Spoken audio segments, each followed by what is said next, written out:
Hey, Vsauce, Michael here. But what exactly is here?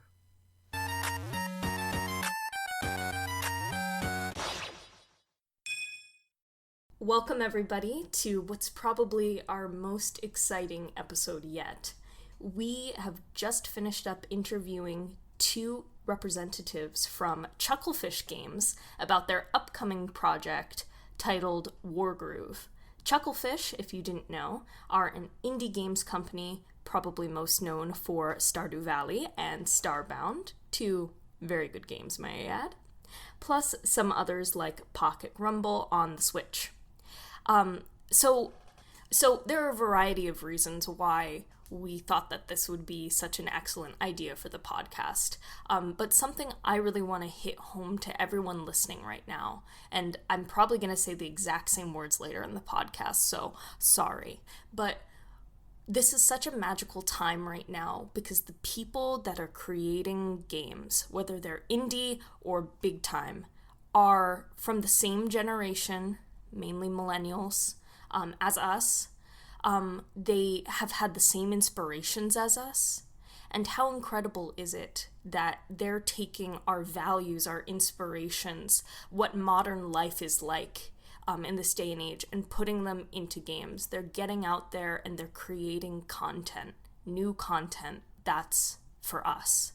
So I think it's really important to support indie game and new game developers, and you should too. So that was part of the reason why we wanted to interview Katie and Jay today, from Wargroove and Chucklefish, just because isn't that incredible to think about? It makes me really happy. So some of you may be thinking, wait a minute, you're a Fire Emblem podcast. What does this have to do with anything? And I'd like to explain our reasoning a little bit. Well, basically, our thought process was like this. Wargroove just seems like a modern-day fusion of Fire Emblem and Advance Wars, and if you're a fan of Fire Emblem, I think there's a big chance that you are or could easily be a fan of Advance Wars if you learned about the series. And so this game is just so similar. I just thought it was so perfect for us to talk about. It's got this really cool fantasy aesthetic and neat cast of characters, and Claire and I are just so excited for this game that we felt that it would be perfect, and either if you already were excited or knew about this game, or if you had no idea what this game was about, you'd be able to enjoy this episode, so that's basically what we were thinking. Plus, this game is looking to come out before Fire Emblem Three Houses, so if you're looking to scratch that turn-based itch, I'd say check this game out. Before we jump into the interview, a little note here, because we know all the comments were going to be about this if we didn't mention it. I got a extension cord for my microphone off of Amazon.com for $10, and guess what? The cord itself wasn't quite the right size to fit into the back of my microphone, so about 10 minutes in, I'm going to start making weird noises when I'm talking. It's annoying, and I know it is, but I say some good stuff in this interview, I think I do. So if you could get over that, it won't happen again. Thank you very much for your patience, and sorry about that. So without further ado, let's cut to our interview with Jay and Katie of Chucklefish Games. So, hello everyone. We just did our introduction, and now we're here with Jay and Katie from Chucklefish working on Wargroove. So, if you two would like to introduce yourselves, and then we'll get into the questions that we have from both Chris and I, as well as from our viewers. Hey, yeah, I'm Katie. I'm the marketing and community person here at Chucklefish. I've only joined recently, actually. I've been here for about 5 months-ish now. So a lot has happened in that time. Yeah, so I kind of work on both like our in-house games, like Wargroove and Witchbrook and Starbound, as well as like our published titles. So I help doing a lot of the published stuff. I'm Jay. I'm an artist and writer and designer here at Chucklefish. I've been involved with Starbound for quite some time, which is our previously developed game, and then I've been working the past couple of years on Wargroove. And your own game. Oh, I have my own game as well. It's really? called Lender's Inception that I work with my colleague Tom, which is kind of like a Zelda homage, and it's been in development for quite some time because we do it in our spare time. Oh, that's really cool. I've been stalking around on your Twitter, and I saw all of your tweets. I was like, oh, I want to talk with him about Zelda. He knows his stuff. So that's really cool. I'll definitely check that out. Oh, great, thanks. It's kind of like a spooky take on Zelda, isn't it? It's, what if Zelda went horribly wrong? Yes. That's interesting. So, Katie, it definitely seems like you've been at Chucklefish forever. So congrats on the new position. That's excellent. Thanks. That must be like a great dream job. It seems so chill over at Chucklefish. You guys look like you're having a good time. Oh, everyone is so lovely and friendly. It's a really small company too. There's only like 18 of us. Is there 18? I think so. 18 or 9. Yeah, but not all of us are even in the office. Like, Yeah. Tom, who also is on our marketing team and publishing team, he's over in Canada as well. So it's a small place, which I think helps like the kind of friendly atmosphere. Like everyone really knows each other well. Like we do lots of social stuff together. Like sometimes we just like hang out after hours and watch movies or like play board games and stuff. So it's awesome. a really nice environment. I came from like an agency background. I used to work with PlayStation and doing like their big events like E3 and Paris Games Week and stuff. So it's a kind of like totally different vibe, like going from like a really high pressure environment to like there's still a lot of like deadlines and timings and stuff to keep to here, but it's like just such a friendly, like nice place. You're also nice. Oh, thank you. Jay is looking at me like, Yeah, I guess that's what a lot of these new companies are like, because, you know, we're growing up in a time where we're the new creators. We decide what the new normal is. So creating these wonderful, calming environments in the workplace, you know, we get to decide what's going on. And I think it's working out for the best. Yeah, it's quite like a nice, relaxed atmosphere, even though we're at that time in the development of Wargroove when it's like, you know, it's getting really close now. Like, there's a lot to be done, but, you know, we're so far. It's that kind of key moment, and yet it's very, like, civilized still, isn't it? Like, no one's screaming, no one's crying, like, it's... We're too busy to cry. Yeah, it's true. But, like, it's, you know, it's definitely a good, like, working atmosphere. How long have you been here, Jay? Physically in the office. I've been involved with Chucklefish since like 2012. And I joined the office in 2014 when it started. So I've been around a while. Since you've been at Chucklefish for so long, then you're probably the best equipped to talk about what exactly were the origins of Wargroove. Like, you know, when did this start and how did it get here? So around the time we finished Starbound, which was about like the mid-2016, we were kind of looking at other projects that we're interested in making. And one of the things that had been brought up is that like several of us in the office really liked Advance Wars, and we were very surprised that no one had made a new game kind of like that, which is kind of surprising. There was a common trend of kind of indie spiritual sequels. Stardew Valley, which we published, is a good example of a game that's kind of spiritually in line with games like Rune Factory and Harvest Moon. Yeah.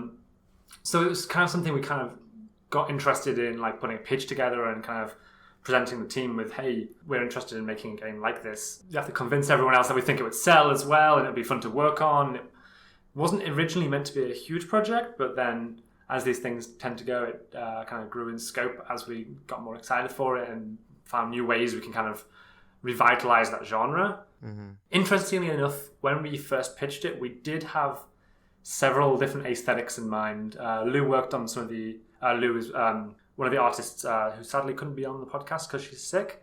But she had several aesthetics that she mocked up. So there's some early mock-ups floating around on the internet where Wargroove has kind of like an Advance Wars look with kind of tanks. I think we experimented with a game where everyone is dogs at a certain point. But, Don't tell them that. no, I think we landed, The dogs landed on seem to be the- fan favorites. yeah, definitely. Gosh, yeah.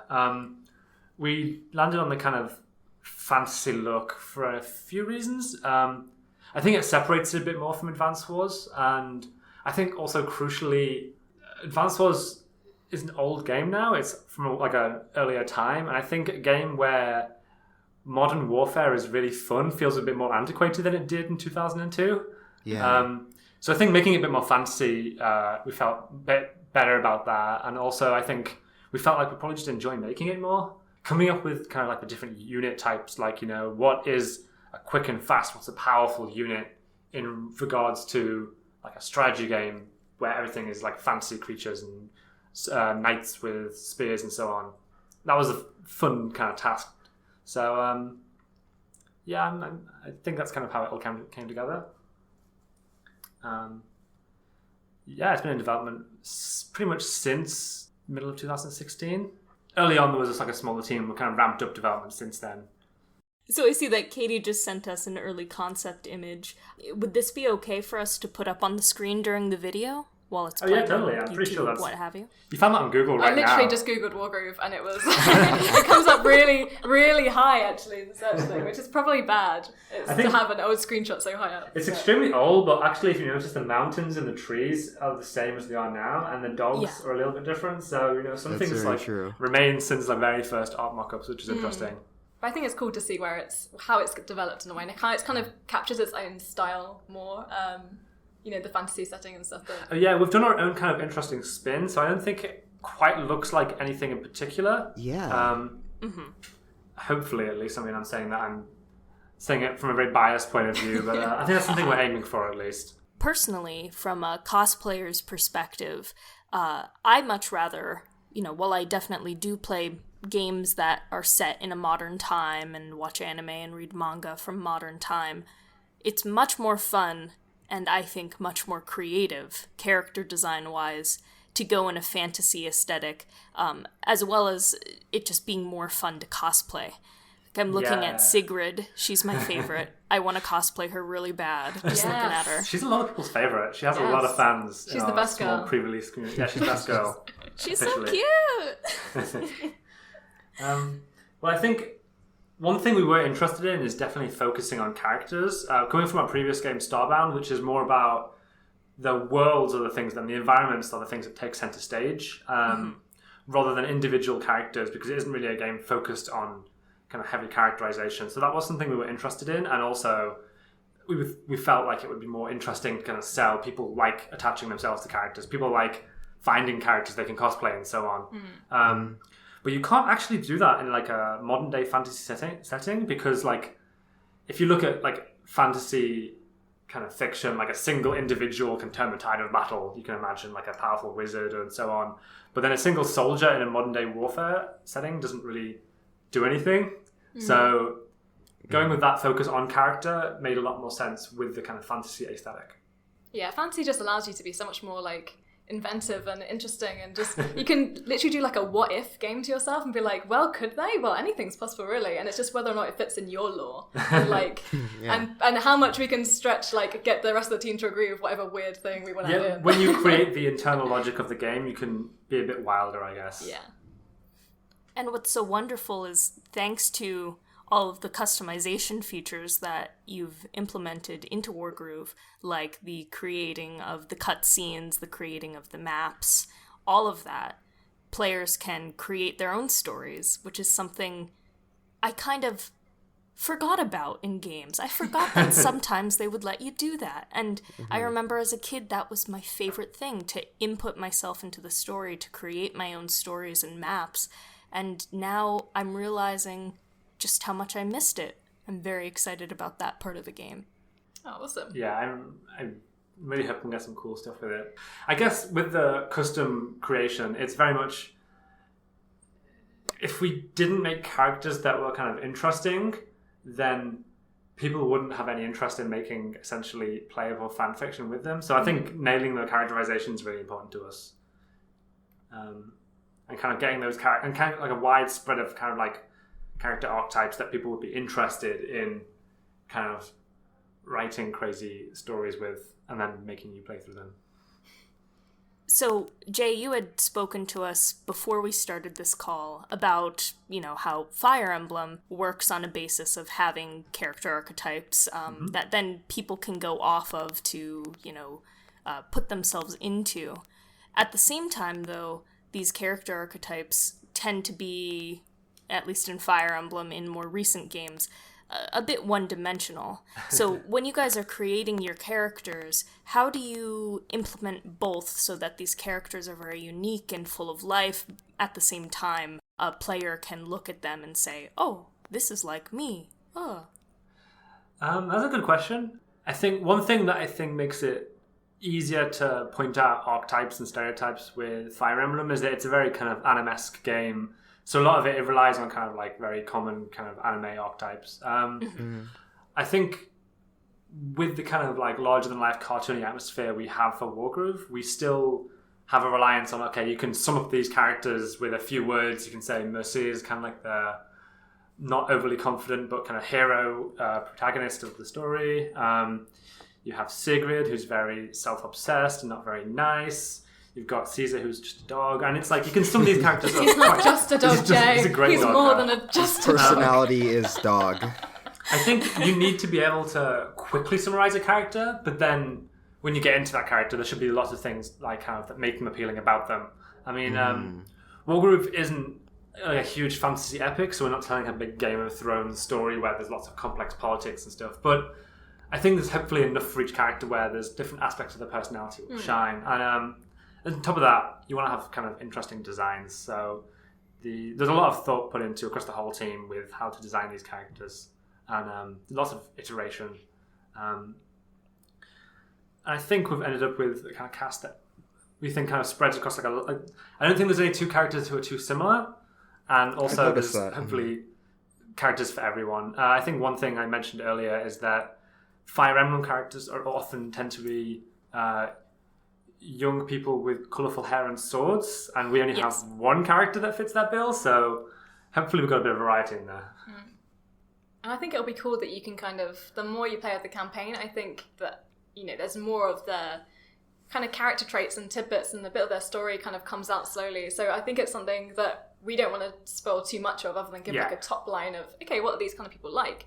So that people can kind of really drill into who they are and their motivations more when they play the campaign, which will be cool to see. I'm sure people will take individual characters and make long, elaborate storylines where that character does something crazy and becomes the big hero and so on and so forth. Right, Caesar will no longer be just a dog. He's never just a dog, though. Caesar has a family back home. We have like a beautiful whole wife. 15 pups. So something that really stood out to me that I thought of being connected to how I play Fire Emblem is the fact that one of the taglines of this game is Wargroove is extremely easy to pick up, with accessibility at the forefront of its design, yet very difficult to master. A problem that I see a lot of times in these strategy games is that it's either one or the other. It's either that the developers are making the game so that new people can get into it, but longtime fans have way too easy of a time and it's not as fun. Or, kind of like the Shin Megami Tensei games, they're so difficult you just give up instantly. So this is... I do at least. So this is... just from watching the gameplay of the streams that you guys have been showing over the course of Wargroove's development, it seems to be a good middle ground, and that is one of the main points that you're marketing this game for. Yeah, gameplay-wise, I think the logic of the game is very straightforward. It's very much you move units and you can attack things, plus your commander has a special ability. I guess where the complexity comes in is that there's a whole interlocking kind of like optimization possible there. You can try and run through the maps as quickly as possible, you know, assuming you can beat them to begin with. We're hopefully making like the tutorial kind of very easy to understand and kind of like take you through the game, but not so extreme that half the game feels like tutorial, which is quite easy to fall into. Yes. And I think one thing as well that'll help long-term kind of hardcore fans is that people will no doubt make extremely hard campaigns. And I guess the ideal scenario is that there's always going to be content for people of all difficulty levels, like in terms of skill, and infinite content potentially, depending on how much people get to make. Yeah, I think that's one of the fun things about being able to share maps and create your own campaigns and stuff, is that, you know, we have the potential that the game comes out and, you know, the developers can still produce, you know, challenging maps, whatever, the community can. It's one of those things we can kind of build on if there's the, you know, the want there that people want to play more.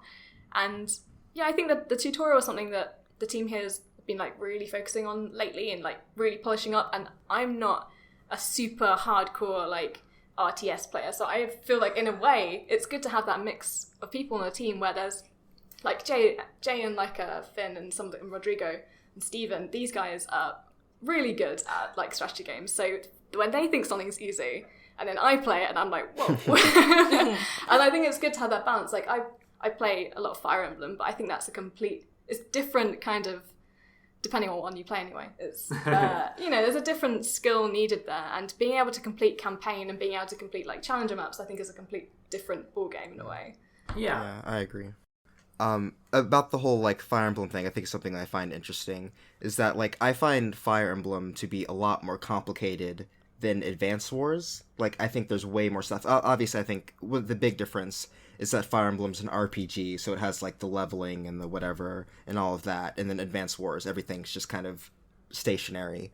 But I find that even though Fire Emblem is a lot more complicated than Advance Wars, I've had a lot more trouble playing Advance Wars games.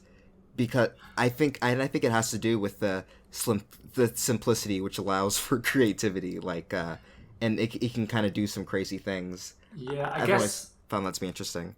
In terms of design, Advance Wars maps are there is an optimal solution to beat this map, and if you don't figure it out, you'll never have it. Yeah. Whilst Fire Emblem, I guess, it's safer to say it's more about, it presents an obstacle and it's open-ended how you approach it, because you class and kind of pick your roster of like heroes yourself. Mm-hmm. You're the one like choosing who does what and who's ranged and who's healing and so on. So you're setting up like a kind of like a perfect team for overcoming challenges, and the game will just present you with different challenges for that team. Whilst Advance Wars, I guess, it's very much, if you can't figure out the intended way to beat a map, then you might just not be able to beat it. Mm-hmm. So I've had the same experience. I've definitely hit roadblocks in Advance Wars, whilst Fire Emblem I've never really had too much of a problem with. Mm-hmm. I think ultimately, I guess, because it's an RPG, you can fairly easily brute force a lot of it if you're willing to put the time in. Well, that probably applies more to the more recent accessible games. I was going to say, playing some of the... Oh, I'm going to completely forget what it's called now. The one that took out all the dating elements, the new one. Came on 3DS. What's it called? Echoes? Yeah, that's the one. Like, that's a complete different game. Is that much harder? I found it harder. I don't know if that's the intention, but it felt like it was much more stripped back and focused on the core like gameplay rather than definitely did. The fluff that I love about it's the fluff Fire I love. Emblem. I did have like a kind of like a chart for the best optimal couples. Oh my god, me too. Awakening. Got really into that one. Yeah. I love it when you play games though and you're so into them that you can make, like, you hand draw out like a chart or a map or something just to get the optimal way. It shows when you're like really into it. Mm-hmm. And I have a feeling that when I play Wargroove, I'm going to be doing that when I'm creating my own little campaigns and all of that. I already have some ships laid out. I'm ready to go. Nice. I think that's what we're aiming for. You know, set some of those up early, but, you know, let the community like decide. Yeah, there's definitely been some fun maps which we've kind of made in-house and then decided might not be best going into the game, like joke ones in the shape of animals or whatever. But, you know, things that you just have an idea in your head. And that's the cool thing, is that even stuff which we think is not great for campaign, it's something you can still as a person release anyway and, and share with everybody. So there's so much opportunity. I think that when it comes to these strategy games, there's only so much you can do as far as the player playing the game. So, for example, Fire Emblem, you play through the main story, you play through the DLC, and then what? You know, you can try to play it again on a harder difficulty, which I'll do, but I don't find it as fun as it should be. So what's great about Wargroove is that it is potentially endless. The most recent game that allowed me to do that was Mario Maker, and I played that game for so many hours more than I should have. You know, that's just an example of how far it can take you. Yeah, I think what's interesting as well is pairing that kind of Mario Maker infinite shared content with people writing. There aren't many games that like within the game encourage you to like write and create things with this cast, with the assets they give you. I think we've looked this up, like, couldn't find really any games that have that, especially not part of, like, the main kind of, like, especially, like, on consoles especially. Yeah, unless, like, RPG Maker counts as a game, I can't think of anything. Apparently there was a version of RPG Maker on, like, PlayStation 1, and it took you like half an hour to boot the game, like the actual really funny. game you create. What? Yeah, that sounds amazing. Yeah, that bit really, I think, appeals to me as a consumer, like, from coming to Chucklefish, having heard of the game, but obviously not working with them. Like, I love writing, but no way am I ever good enough to be a games writer. So the idea that I can kind of jump in and write my own story and have all the dogs I want is... You can make your ships canon. Yes, I can make all my ship canon. But yeah, so I think that's a really fun part of it that's not as techie as... I'm just kind of excited to see how it goes, because, like, again, if no one's done this before, no one knows how it's going to go. That's quite compelling as, like, a game developer, just like, what's going to happen? For better or for worse, you know? You're kind of like handing over your baby to let people just do what they want with it, which is kind of handing scary. over your baby to strangers. And they can write and do whatever they want. Yeah. And they can post online the pictures of them and the baby. Oh boy. This is taking a dark turn. Yeah, what have we done? You know, there's various different opinions on letting people do what they want with your characters. You know, some people, going back to Fire Emblem, within the community, many people feel that the idea of letting your character marry other characters and pairing them off, they say, oh, you know, that takes away from the seriousness of the game. It's ruining the game. And it makes me happy that you guys are totally all for it, because personally, I am too, and I think it adds a lot to the game. Was that something you guys thought about? Like, oh, you know, what if things get ruined? What if people make some really bad headcanons and things go off the rails? And I mean, you already had that with Starbound, didn't you, really? Like, not it going off the rails, but letting people mod it. Oh yeah, Starbound has, like, a lot of crazy mods and kind of custom... Kind of people make their own, like, alien races, and you can populate the world with them and stuff like that. So that kind of letting people get involved... I think people, like, really like it, that people get attached to it in a way that they would... It's not... They don't just see it as, like, something they're playing, there's something they're involved with, they're part of it as well. I think it makes it a more meaningful experience overall to them. I think that's kind of what we're all about at Chucklefish, really. Like, when we're planning stuff, we'd like to think about how we can, you know, involve the community and do things that let them kind of get involved in our games at a kind of deeper level, because that's what you guys started with at the foundation of Starbound. And I think that was something that when Wargroove started talking about, correct me if I'm just making this all up, No, probably fair to say. Because I wasn't there at the time, but, like, you know, from what I've seen, it was a real driving force in design of, like, okay, we've got this game, we really like this concept, how can the community, like, add to it, and how can gamers interact with it at a deeper level? I know there's a big divide in the Fire Emblem community about that, because, you know, we see it as fans too. Oh yeah. But I think that's just, from the sounds of it, it seems more of like an age thing of when you started playing Fire Emblem, how you kind of feel about that. yeah, Every game series peaked whenever you were 11. Exactly. Which is why Wind Waker is the best Zelda game, and I'll not hear otherwise. Well, I don't know about that. Whoa. I Definitely not. agree with you, Jay. No!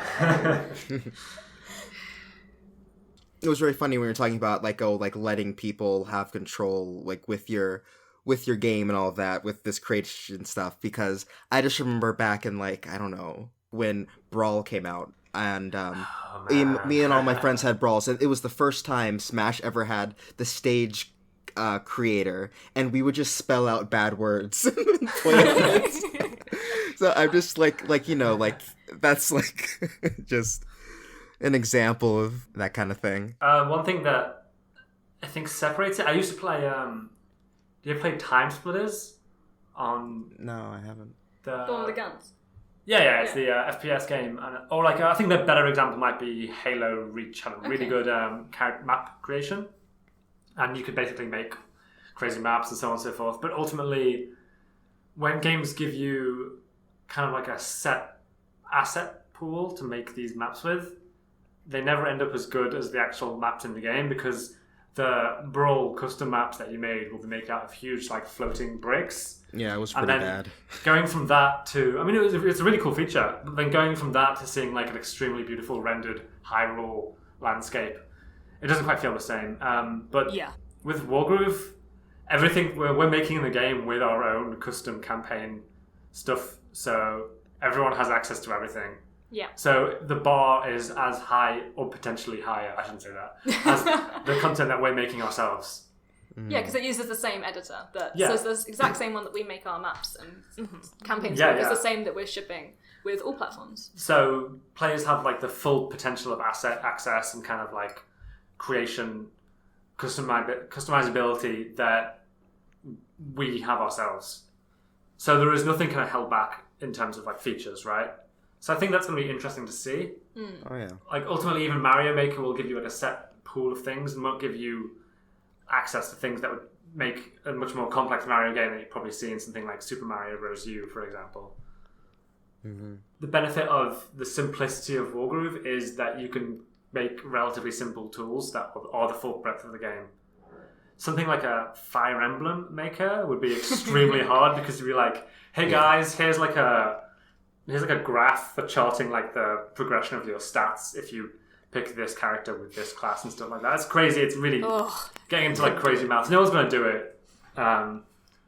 But now I want it. I kind of do want it as well. I kind of want to like get right into those like. I say I want charts. it, and then we'll get it, and we'll be like, "What is this?" I can finally Yes. fulfill No, my that dream sounds and make a awful. worse version of Fire Emblem that people can play. I especially like the secret path option that's in the map creator, because that's something I have never even thought about. I always thought, oh, if you want to do things like that, you have to be making your own game. You have to be coding that. That's such a cool feature, and it's going to open up so many different possibilities for people.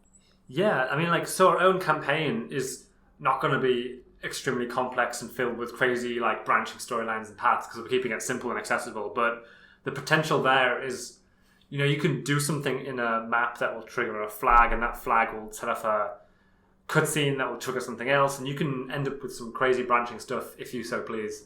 And I think that's one of the interesting things is that if people will go to town on stuff that we're not using ourselves but give them access to. Yeah. And especially with like fantasy games, you can do like with branching storylines and things. If you're making a much more serious story, I'm sure you can do some interesting things there. So, obviously, Jay, you are an artist as well as a developer for Wargroove. You also worked on Starbound, so we've got some secret characters in there. But you've helped with the creation of various different characters in the game. Which one out of the many that you can choose from is your favorite, be it design, be it personality, be it a special memory attached to the creation of the character? I think my favorite character is Ragnar. For context, one of the factions of the game is the Felheim Legion, who are kind of like this kind of Nordic-inspired bunch of undead. So all their soldiers are skeletons. You've probably seen them in the earliest trailers. All right, Yeah. that's where Ragnar- Sigurd's from, too. Yeah, Sigurd's the third commander in Valheim, but the second commander, Ragnar, is she has a very fun personality. She's kind of like a tantruming teenager who is. Her backstory is that she's been stitched together by various kind of fallen warriors to make the ultimate warrior, but she just hasn't got the right temperament for it. So she acts like a bratty teen, and she's really good fun to write. She has some kind of fun voice lines and some fun story beats. So. I think she's the most entertaining to me.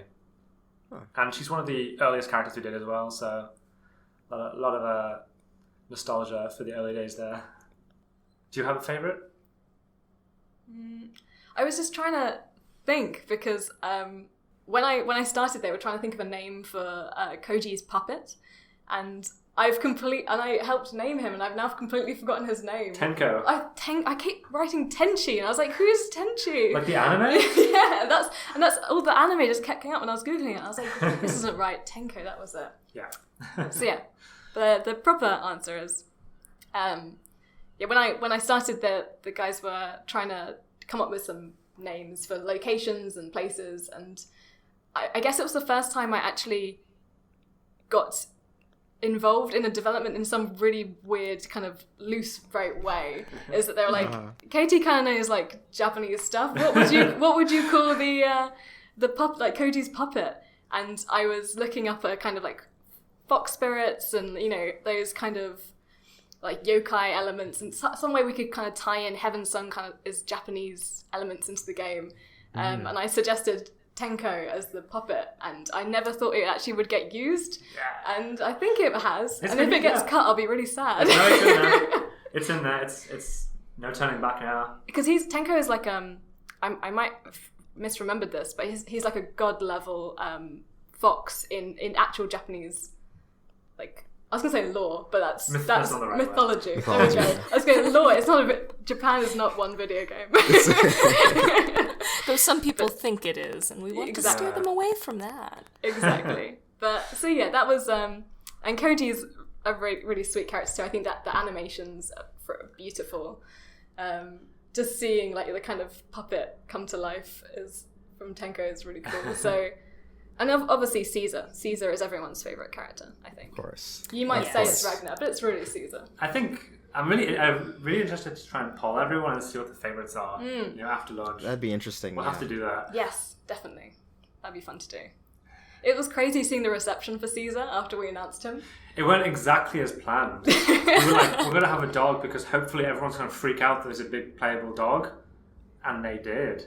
Yeah, it was fun because we were trying to think of funny ways of like announcing it, and we have a couple of office dogs actually, but one of them is Yorick. He's a big fluffy dog. It's Abby's dog, and we especially ordered this tiny helmet from Amazon. It's like dress up helmet. I think it's like a kid's one, and it arrived in the post, and we were like, oh god, this looks awful, and we had to try and convince poor Yorick to keep it on his head long enough to take a picture.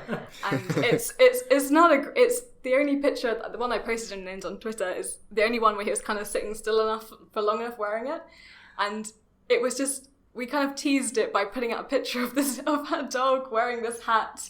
And it was just so like, what are you doing? It was the moment where I sat there thinking, is this my job now? I'm taking pictures of a dog, like in a party hat for Professional Twitter. dog wrangler. That's in your job description. No, Exactly. That's marketing. I saw that photo and I liked it. Yeah. It worked for I me. liked it too. Wow, there we go. It was worth it all, thank you. Yes. They'll never let me handle the budget ever again. But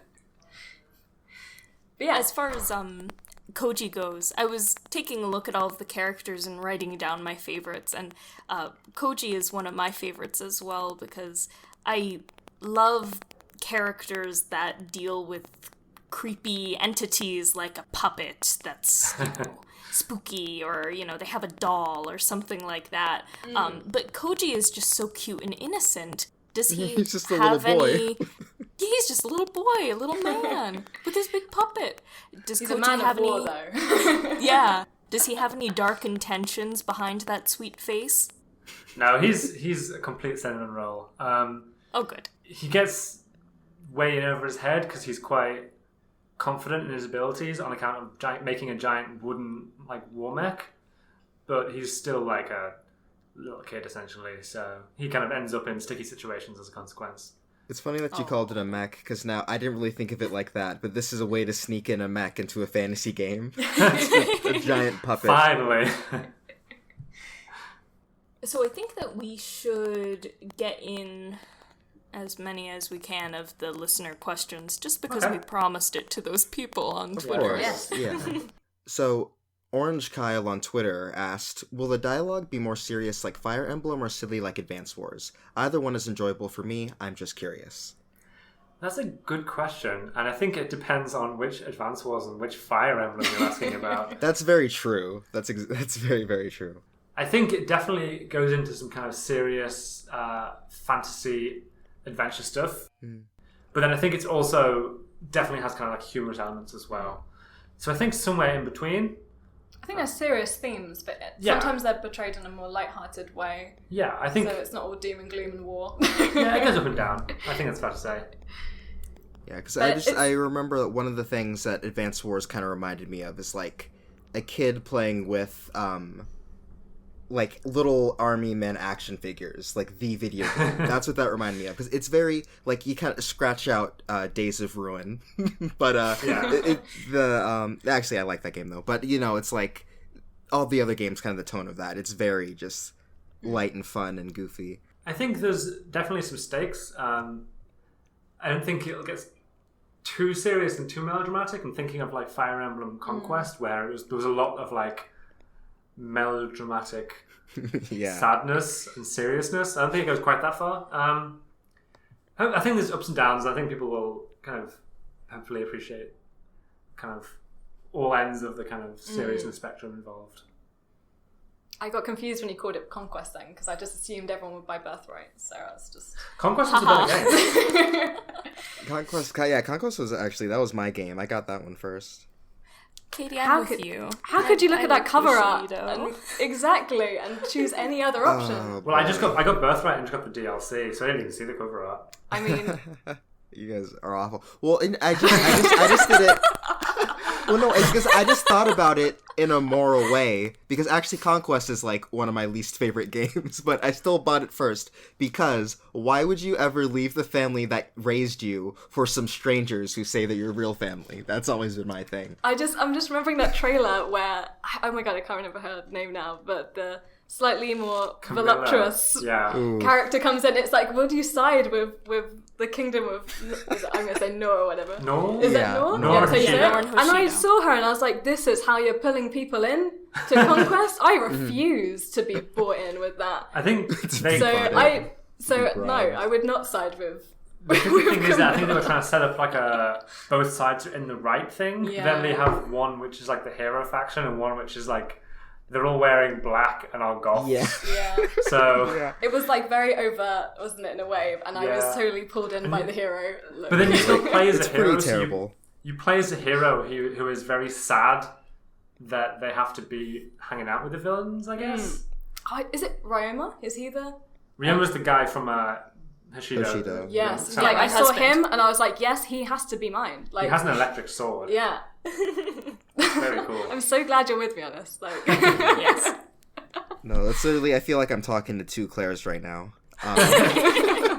Katie, we're going to be good friends. We'll share Ryoma. I'm so pleased. I didn't like either very much. I was big on Awakening a lot, though. I really liked Awakening. It has time travel, and that's definitely, like, my thing. That's always fun. I know this is meant to be a podcast about Wargroove, but what's your guys' favourite Fire Emblem game, then? Well... You can answer, I guess. Okay. It changes all the time for me. I used to say Awakening because it was my first one. And I can hear all of the people in the comments going, oh, you only like Awakening because it was one of the new modern ones. I know that. I'm aware of that. Awakening, for me, it was my favorite for a while, up until recently, where it became Echoes. The reason why...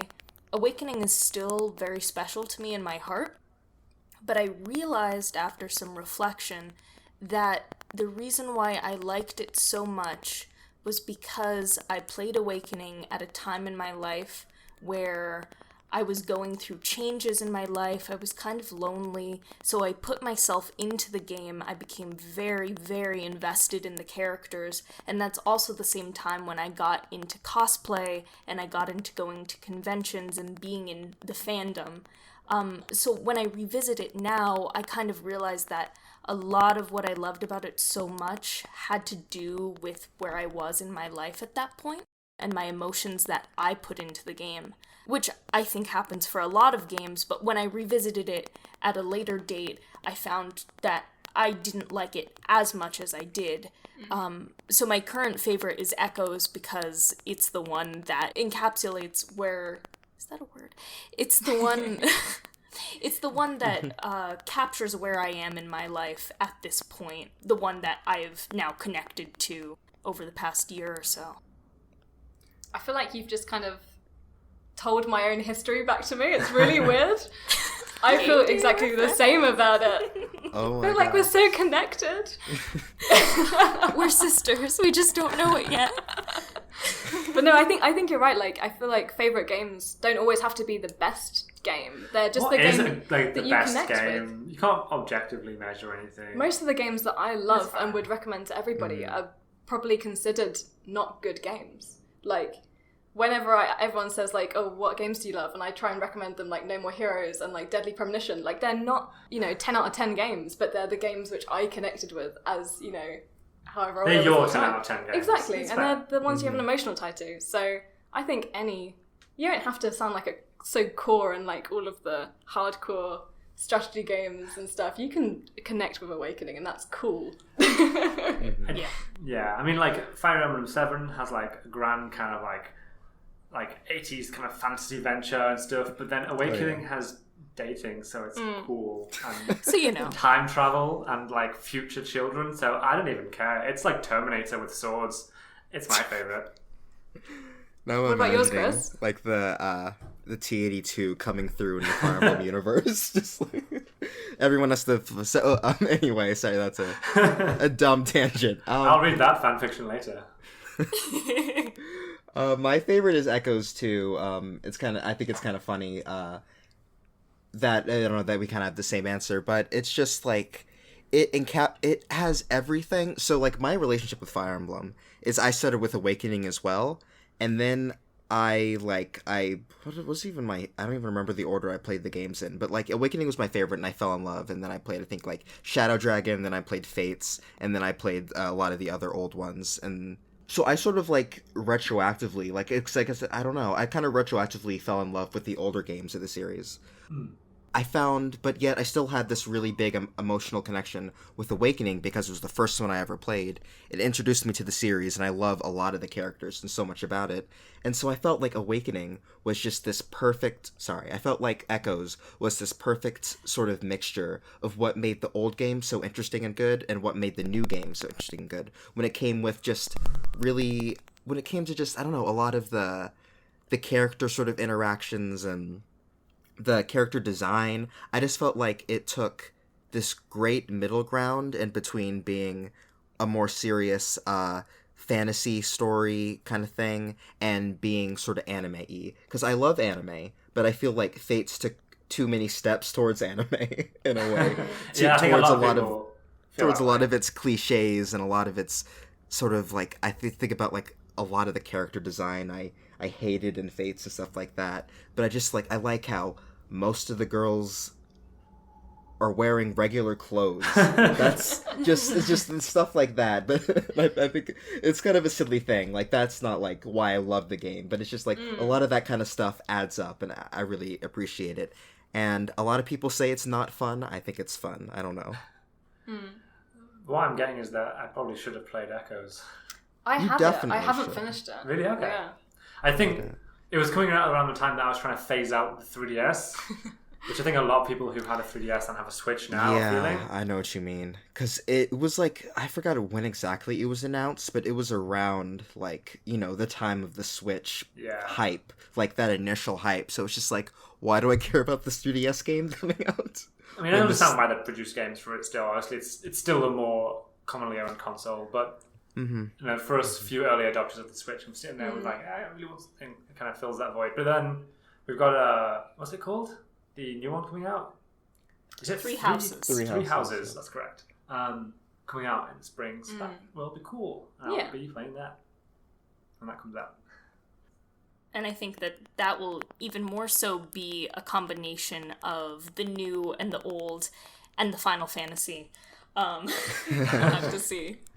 Yeah, we talked about it in our episode, kind of going over it, but it's like, it seems like it's taken a lot of cues from a lot of the modern RPGs, because Fire Emblem's kind of been doing its own weird thing for a while, but now it's kind of, just from that small taste we've gotten, it seems like they've sort of taken a lot from a lot of other modern JRPGs. It does seem very different. I mean, I haven't seen too much on it, but I'm really interested to see kind of what remains and what changes. I mean, aesthetically, it looks very different, especially considering how similar both Fates and Awakening were. So they've taken quite an interesting step, I think. Oh yeah. So... Okay, we totally went off of the topic of the viewer questions. We might want to get back into that. That's okay. Yeah, I like talking about Fire Emblem. Who cares? Yeah, let's talk. Let's get back into the welcome to the Fire Emblem husband chat. Let's talk. Let's rate all the boys. Let's get back in. Let's see. So, what made me really happy about the questions that we got from Reddit, Twitter, Instagram, etc., is that everyone was really happy that the game was just being made. You know, I think that Chucklefish is kind of a brand that just it gives out good vibes, you know? So everyone is just excited that you guys are creating more things, you know, and everybody's looking forward to this. So a lot of the questions have end lines like, I love them and their team. Can I hug you for making an amazing game? We're so excited. Oh, it makes me happy to read. Oh, that's really nice. Well, I think the last thing we talked about before we went off on that tangent was we were talking about the story, and so I think this next question sort of goes into that, which is by Naziro on Twitter, who's a cool guy, friend of the show. How long will the game be? And can I? This is the one that said, "Can I hug you for making an amazing game?" So, like, I guess he's referring to the. Obviously, it could be endless, but I think he's referring to the main campaign. That's a good question, and I feel like I feel bad because I don't think I have a good answer for that. I think it would be considerable. I'm trying to think what's like publicly revealed and what's not. Sure. Yeah, if you can't answer a question, that's fine. Yeah, I don't know if we've gone into details about like campaign length or whatever. We've kind of just because we've kind of still been finalizing it ourselves. Yeah, it's like you guys it's a game in development, so I understand. I mean, I think the campaign is definitely something that is a considerable like main story to it. I don't think we can kind of estimate an exact length right now, or can kind of confirm how long it is without getting told off. But I think the kind of giveaway of it is that the whole aim of the kind of campaign cutscene editor and the map editor is that it doesn't have to end there. Yeah. And there is the opportunity for kind of future stuff, maybe even from in-house here, if there's the desire for more like content. We're not going to say no. If people want to have more, then maybe that's something we can do more of in the future. And equally, community-driven extensions to whatever the story might be. Like, it doesn't have to finish. There's always more. So I'm sorry I can't answer that question very well, but yes, we would love a digital hug. I think that's the main. Yeah. They accept the hug. That's what's important. Thank you for the hug. Okay, and I think what you just said is very interesting because another person on Reddit, I don't even know how to pronounce this name, Ganrock, asked about if there's any plans for DLC.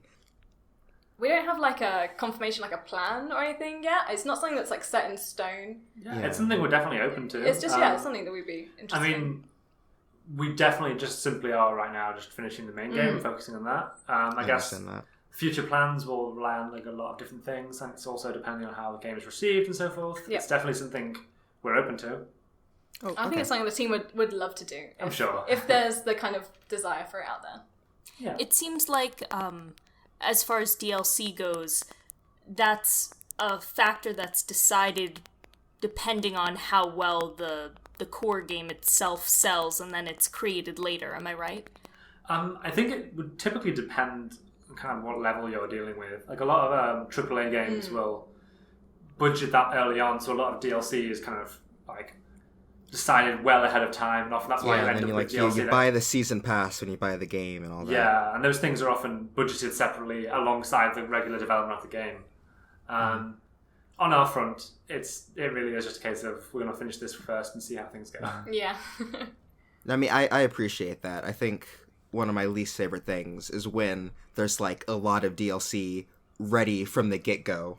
Yeah, and, like, it makes you feel like questionable, don't you? Like whether or not it was cut. Yeah, it's tricky to sell it off differently. But often it isn't good. Often these things are like budgeted differently, but the optics from the consumer's point of view is they don't get like an insight into the production of the game. They just see that they've bought the game and other things they don't have that they could have from their point of view.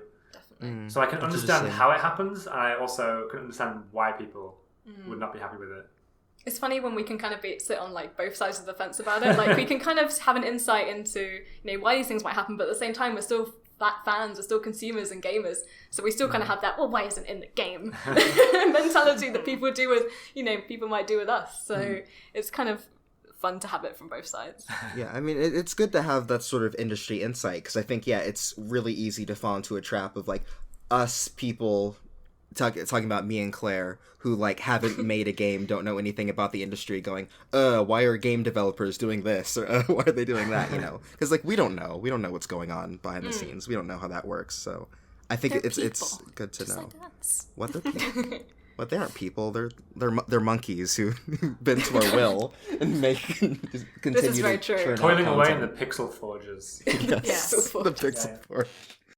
And that goes back to the whole idea of the fact that, again, our generation, we're making games for ourselves to play and for people like us to play. So when you put it into that kind of context, it's like there's no reason to get upset over a video game, because it's just someone just like you who's trying to figure things out. That's okay. Yeah. What? Do you think I'm- people will do that?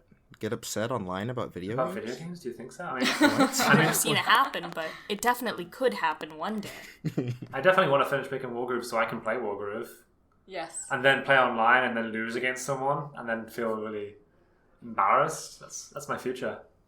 Can't wait. Yeah, we didn't really talk about PvP much, but that's really cool. I can't wait for that. Yeah, which is something that I always wished that Fire Emblem had. They've tried to do multiplayer type things in the past you- and didn't really work. It was Ever get awful. much of a chance with Awakening's spot pass system? So I was playing Awakening when I was in university, and I was at a university that did like gaming courses, so a lot of people around the campus would have 3DSs with Fire Emblem and Spot Pass. So I would go out with my 3DS in my bag to lectures, and then come back, and then my world map was like filled with all these different parties that you can parlay with or beat for experience. And that was a really fun feature, actually. That's so interesting, your different experience with that as someone I assume you were in a city if it was uni. As small town. But... Yeah, as opposed to, I was probably in the countryside still, because I remember my spot pass was always empty, and I'd be so sad. I completely destroyed MeQuest, I was getting so many you? Me's. Yeah. Complete strangers were helping me fight like little ghosts and stuff. It was fantastic. That was a really great feature, Definitely much better than the one that was implemented in Fates, which in my opinion I could never do. It just... What was the Fates feature? So the idea was that you had that My Castle, that you could put buildings in certain places, and then when you would walk past someone, you got their castle, and they could choose what units they wanted to use to defend their castle and whatnot, but it never really felt very fulfilling. It felt... Yeah, like I it actually just took did play too this. long. I did remember, but I did not remember because it was not great.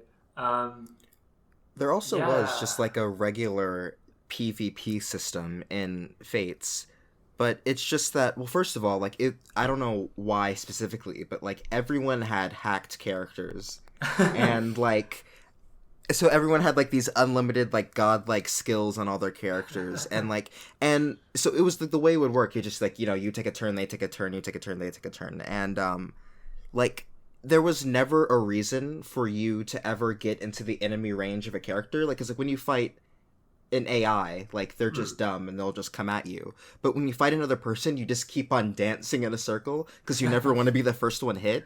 Because Fire Emblem just isn't I don't think Fire Emblem works well, and I think it's probably the RPG aspects. I don't think it works well just for player versus player. There's no strategy in as much as there is who's been playing the longest and has the most upgrades, essentially. Or if it was Awakening, it was who's managed to get the super team where everyone has Gale Force, which I did, and it was a great time.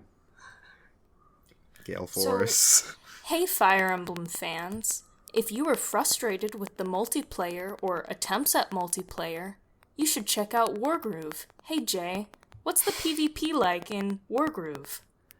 Hey Claire, the PvP in Wargroove is pretty good. Wargroove is not on the a cover? stat. Yeah, that's the It's pretty red good. box art. It's pretty good, says one of the developers.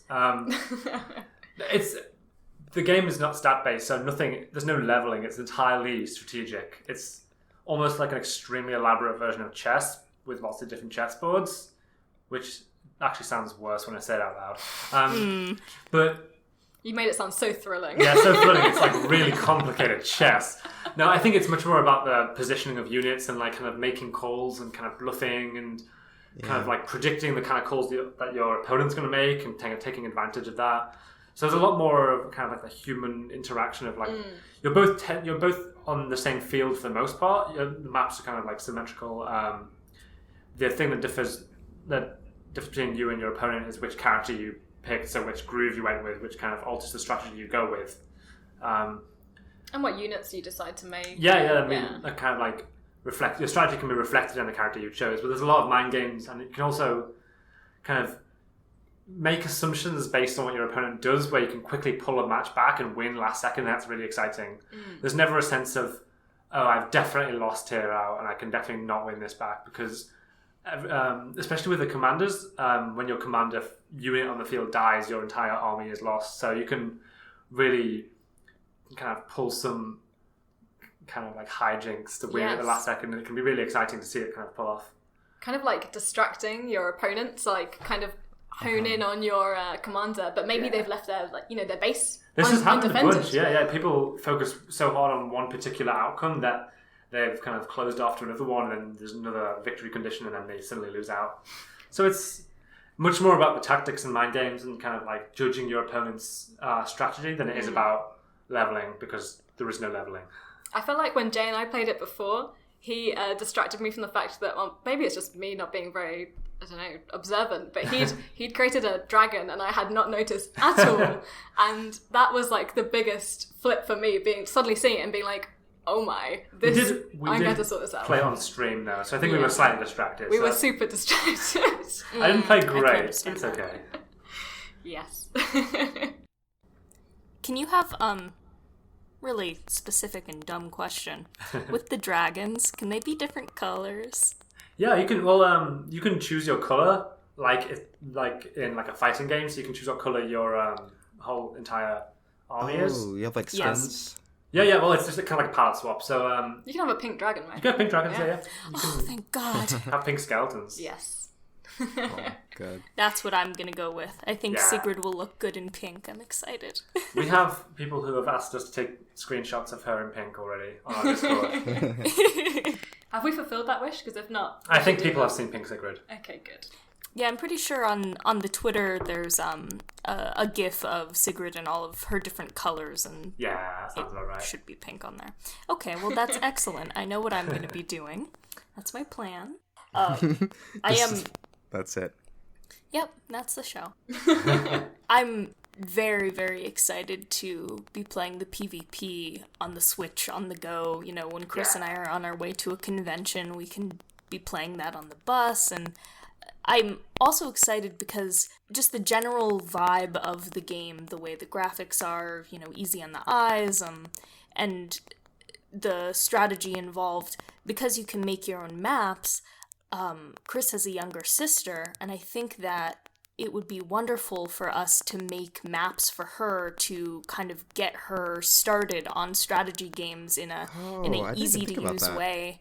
She'll probably love using all of the dogs. Oh, Nina's gonna be so happy. And so the dogs, like, they run away now, right? We haven't implemented that yet, but that's something we're definitely interested in. I don't think we can hit release and have the dogs all die, because everyone gets so sad. I think it's still like it's a hot debate, isn't it, in the office still? Yeah, I don't want to confirm one way or the other, but I think it's still being discussed. Okay. On our minds. Keep us updated. I feel like if we're gonna have dogs not dying, what about turtles? Like, we can't just be. Oh no, it gets into a whole thing, and then you start thinking, like, okay, like Kappa, are they considered animals that have to have the right to run away and not die? The Kappa units in Wargroove are just kind of divers wearing Kappa suits. So they're men, so they're allowed. That's true. Like, humans can die. No one cares about human life is worthless. It's all about dogs. Absolutely. And as for the Kappa, they eat babies, so I mean, they can die. It's fine. Oh, they do a lot of weird stuff. So yeah, weird stuff. Usually, the biggest question that we get from people when any game developer is getting interviewed is just talking a little bit about advice that you could give for a younger person who's looking to get into the game industry and really think about something that is, you feel that nobody's ever heard before, something personal to you that you feel would help other people? I'm going to look at you because you actually make games, whereas I just talk about them. I did a lecture about this actually last year.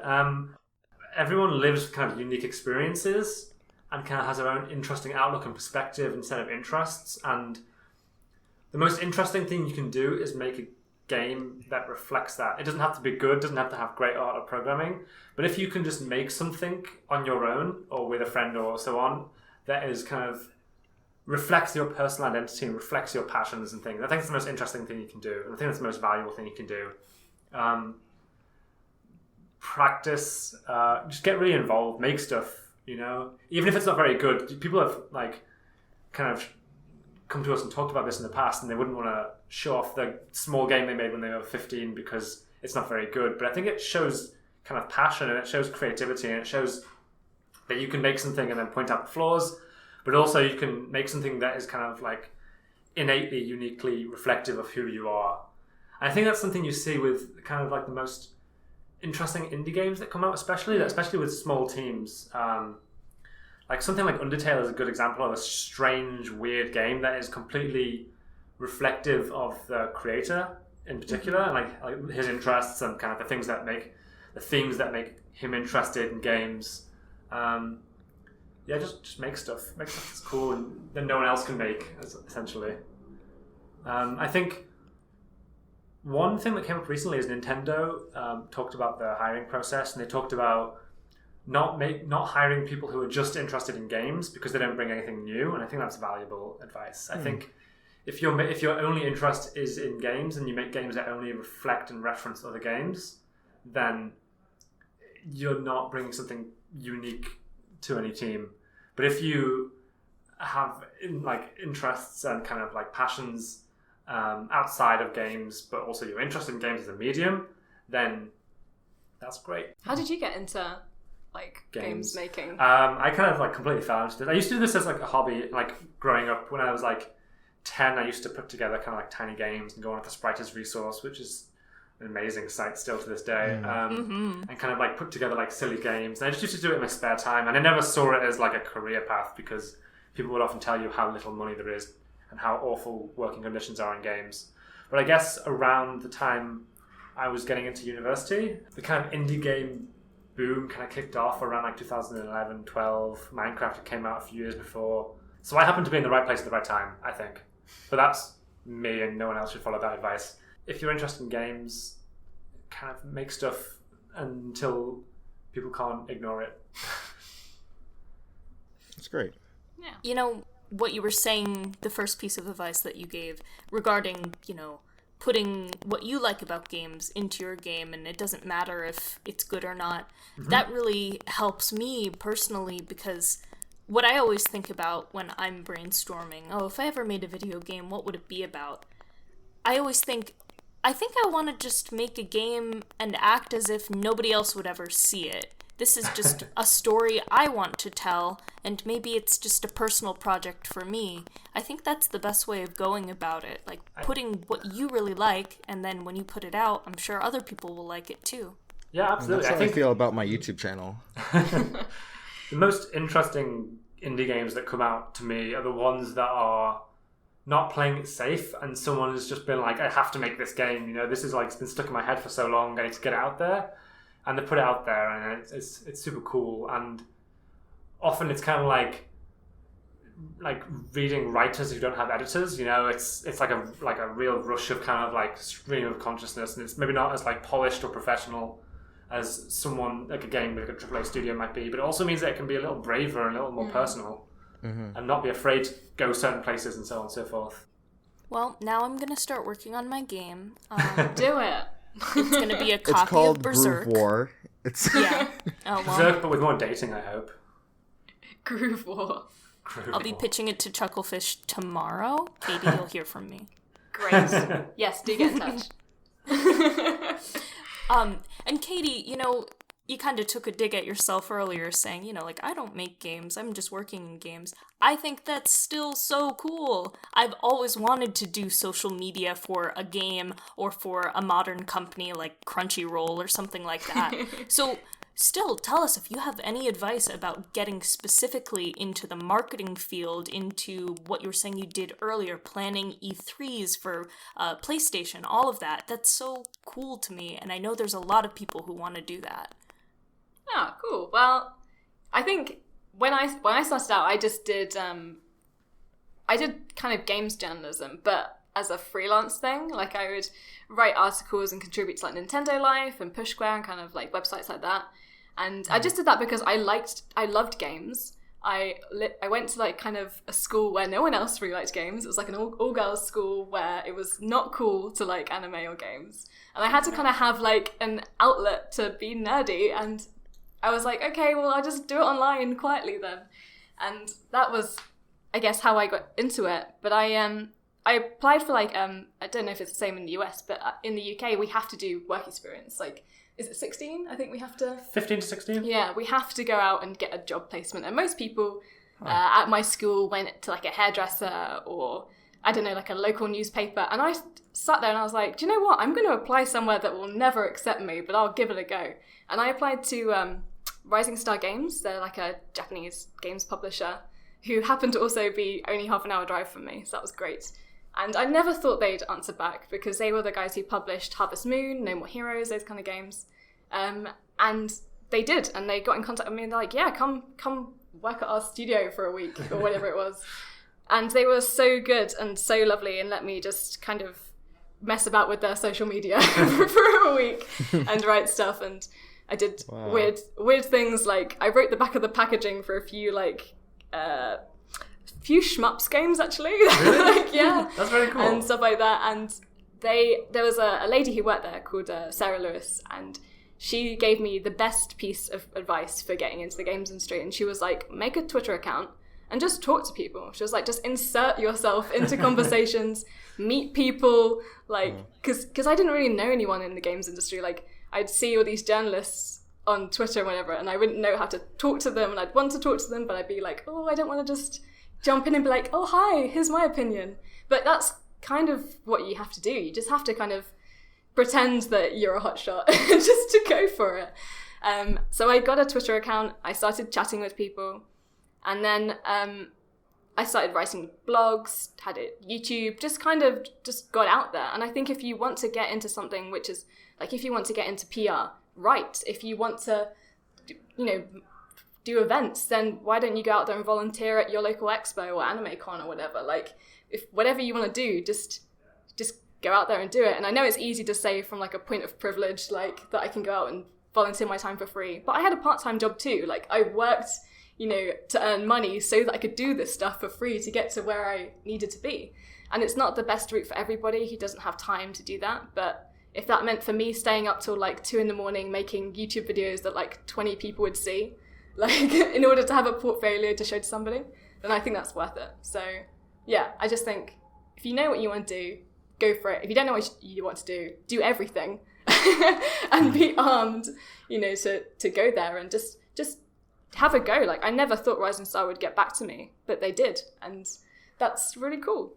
I would also refute the point that PR does not count as a game developer. I think, like, if no one sees your game, does it exist? I think it's like one of the most important parts of any team is to have someone who's able to get the word out there and kind of like make these things happen, like, you know, convention appearances and stuff. It's a collaborative effort. Yeah. The whole project, even if it doesn't. Game development is more than just what goes into the code base and what goes into the assets. It's weird, isn't it? Like when I write, I don't know, applications for something, and it comes up saying, you know, what would you describe yourself as? And the option is developer. I'm often like, am I a developer? But yeah, I think we're all part of one team, and I think that's anyone from like the person who does the finance to, you know, absolutely whatever. We're all developers because we're all in some way shaping this game, whether or not it's us, you know, trying to rename a unit because we might not think it's, you know, the best thing to go for. I think that's all has an impact. Yeah, absolutely. So yeah.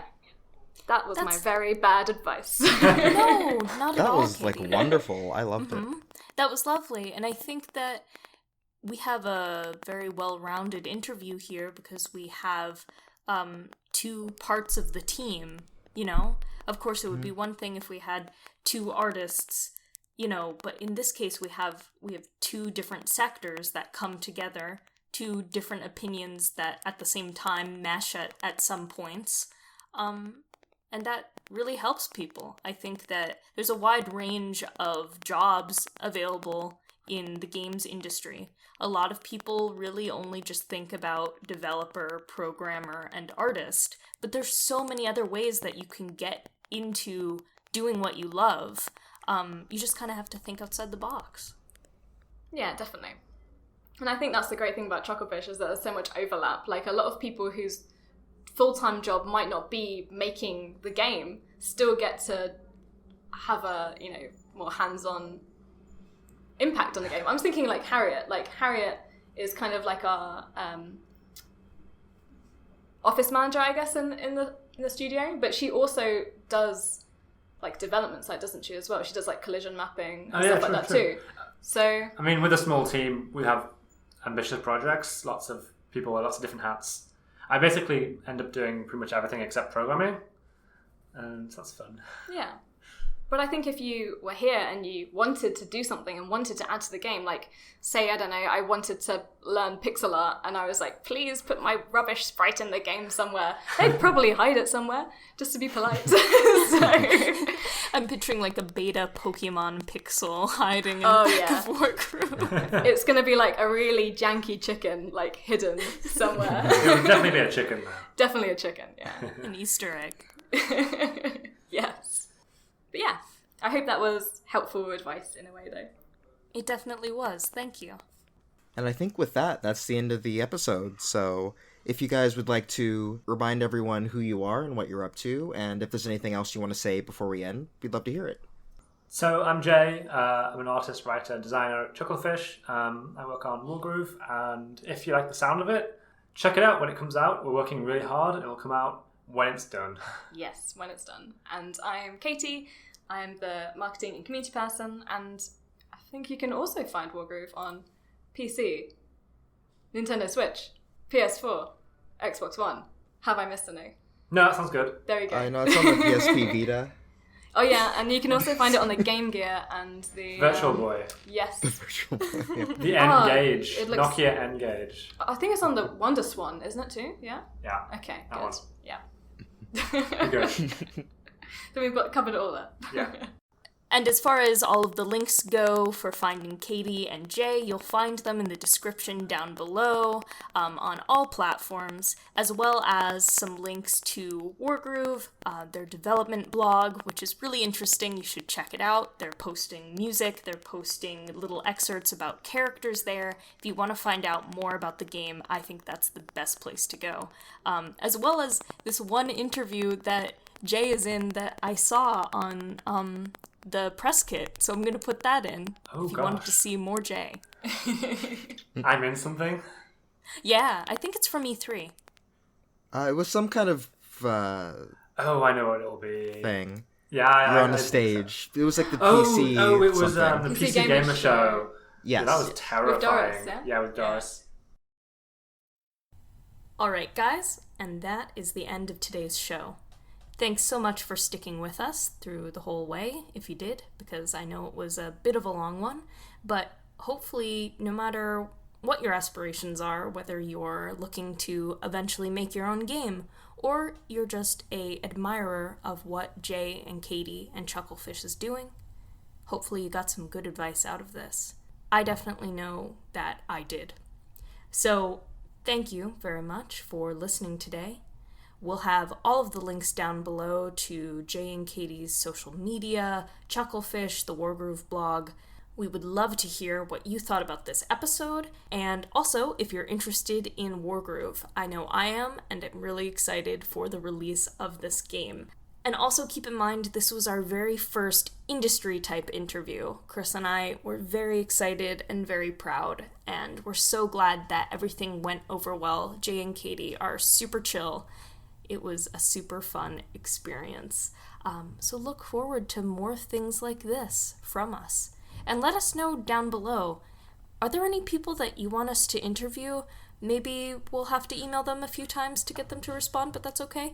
Voice actors. We've sent some emails out to voice actors to no reply, but we'll keep trying. We'll work on it. We're getting there. We're gonna be pros one day. Yeah, that's the nature of this sort of thing. It's just kind of up to the will of whoever. Please. So yeah, let us know if there's certain people you'd like us to interview. Maybe you happen to be mutuals with them on Twitter and can say, hey, Claire and Chris are very cool. Come check out their show. Thanks. Okay, see you in the next episode, guys. Bye-bye.